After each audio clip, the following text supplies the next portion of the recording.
my former service director used to tell me that he would tell his team that there's a difference between a process and a framework, and that a process was something that you had to follow specifically, whereas a framework was a general guideline to getting something done.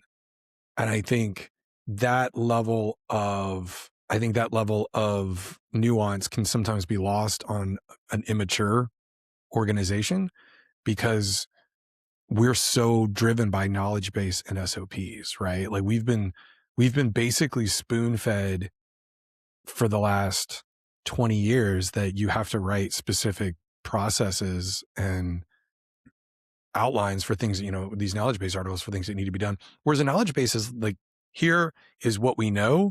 It's knowledge. Here's what we know.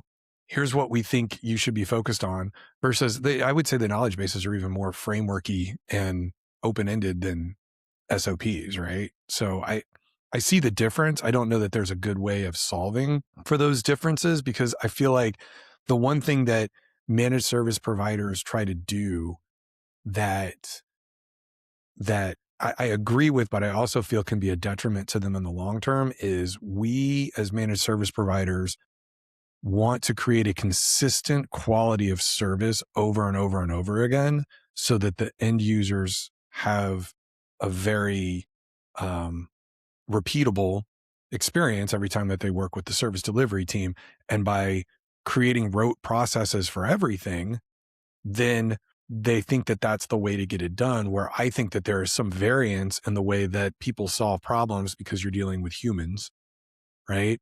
And so I very much see that there's a difference between going to McDonald's and going to a higher end restaurant where you have a waiter who helps to account for variations of the delivery of the outcome in order to drive a better experience.